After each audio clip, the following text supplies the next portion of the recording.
que ao caso do paciente deveria ser analisado individualmente a sua vida pregressa, a sua reinserção social. Notadamente, é um paciente em que a época do suposto delito era funcionário público, sempre, há mais de 10 anos, exerceu atividade seletiva, emprego, né, através de um vínculo seletista, passando disso para uma função pública. Então, uma vida pregressa inteiramente lícita, com residência fixa, com um histórico impecável e inabalável.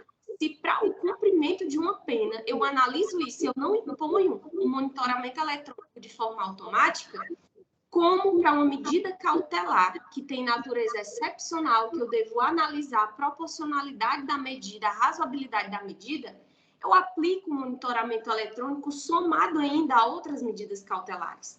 E, embora aduzido ainda pelo parquet que a medida ela foi fundamentada pelo juiz, o ACO, em razão do modus operandi do delito, discordo eu, excelências, pois o que foi apontado, na verdade, não foi apontado qualquer fato que extrapole aos elementos atinentes ao próprio delito, ao próprio tipo penal, que foi a lesão corporal.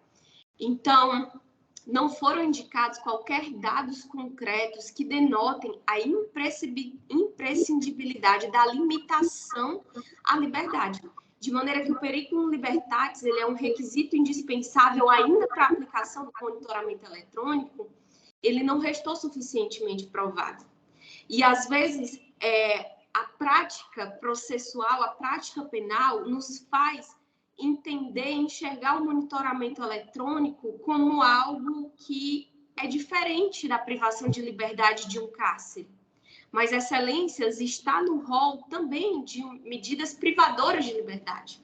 Ao passo em que, para o monitoramento eletrônico, eu também devo considerar o teor da súmula 8 desse egrégio Tribunal de Justiça do Ceará, que em verdes diz: a referência à gravidade em abstrato do ilícito, que foi o fundamento da decisão ora atacada, constitui uma circunstância genérica que não deve ser considerada isoladamente para a demonstração da necessidade de uma prisão cautelar. Assim, entendemos aqui também como a necessidade de uma medida cautelar que importe em restrição da liberdade. Assim, brevemente, quero encerrar os meus argumentos expondo que, diante de tudo que foi argumentado a Vossas Excelências, requer que a defesa a apreciação do presente habeas corpus e o seu provimento integral para determinar a revogação da medida cautelar do monitoramento eletrônico do paciente como forma de uma não antecipação da pena. Eis que até mesmo a pena, ela não importaria uma medida tão grave ao paciente. Esses são os termos em que hoje a defesa ela pugna e requer o deferimento desta nobre corte. Agradeço a oportunidade da palavra e desejo a todos uma boa tarde. Com a palavra, o Ministério Público. Excelência, o Ministério Público reitera o parecer meritório acostado das folhas 45/50.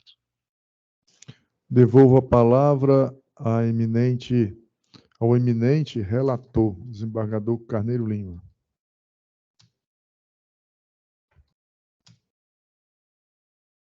Obrigado, Excelência. Excelência, eu gostaria que fosse indagado as partes, ao Ministério Público, a defesa, se é suficiente a leitura do projeto de emenda. Considerando tratar-se de processo eletrônico, né, já de conhecimento da turma julgadora, a defesa e o Ministério Público dispensam a leitura do voto na sua integralidade? Dispensa, Excelência. Sim, Excelência. Pois não. Então, ficamos com a leitura do projeto de emenda pelo relator.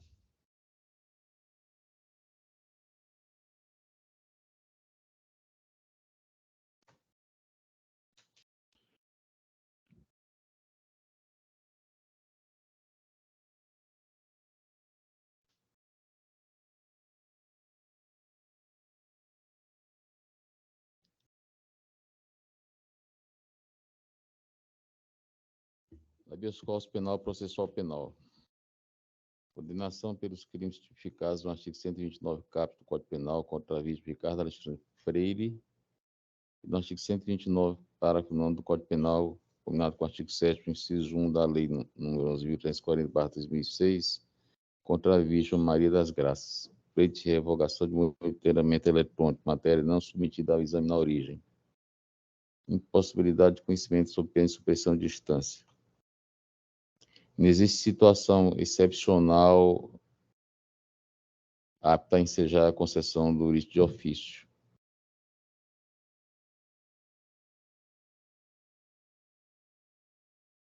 Ordem não conhecida.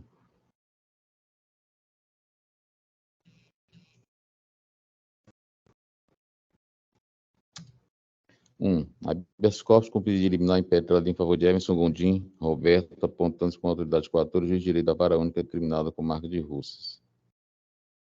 Aduz os impetrantes que o juiz de primeiro grau negou ao paciente o direito de recorrer à liberdade e, considerando o regime inicial de cumprimento da pena,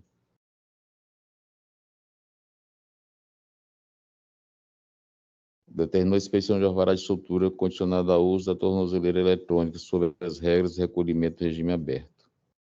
3. No caso e apreço, não obstante os argumentos lançados pelos impetrantes, o pedido não pode ser apreciado por este Tribunal de Justiça neste momento sob pena de incorrer em vedada supressão de instância, haja visto que a questão ora suscitada não foi submetida à apreciação do juízo a qual precedentes. 4. Outro sim, análise de ofício, também não se verifica constrangimento ilegal patente a ensejar a concessão da ordem, uma vez que se mostram suficientes as razões invocadas na instância de origem para embasar as medidas cautelares aplicadas ao paciente, porquanto contextualizaram em dados concretos dos autos.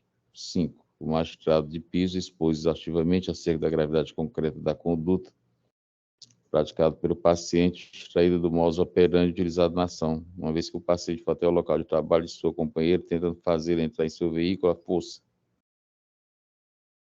e a agrediu.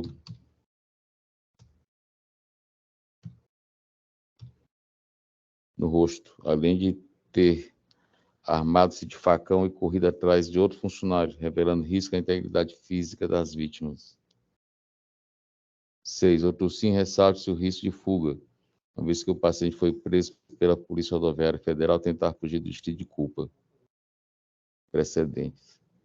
7. Desta feita, as circunstâncias fáticas demonstram a gravidade concreta dos delitos cometidos, evidenciando-se o perigo libertatis a ensejar, por conseguinte, a necessidade de aplicação de medidas cautelares diversas da prisão, notadamente o monitoramento eletrônico do paciente. 8. Ordem não conhecida e de ofício não concedida, Excelência. Como voto a desembargadora Silvia. Eu estou acompanhando o voto da relatora. Eu também ratifico aqui o meu voto provisório no mesmo entendimento espousado pelo eminente relator, vendo aqui que a dinâmica dos fatos, conhecida como modus operandi, tradicionalmente pela doutrina, né, retrata aqui a fundamentação com bastante razoabilidade, né, para a decretação da custódia.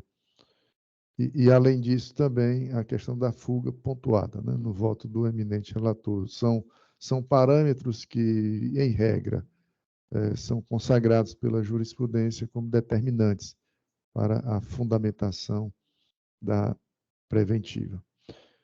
Proclamo o resultado. A primeira Câmara Criminal, por unanimidade de votos, não conheceu da ordem de habeas corpus. Não há mais processos de habeas corpus para serem julgados. Terminamos com esse, agora passaríamos ao julgamento dos processos de pauta, mas eu proponho à Corte uma suspensão dos trabalhos por 10 minutos, tá? Após essa breve suspensão, retornaremos, tá bom? Gravação suspensa, trabalho suspenso, áudio suspenso.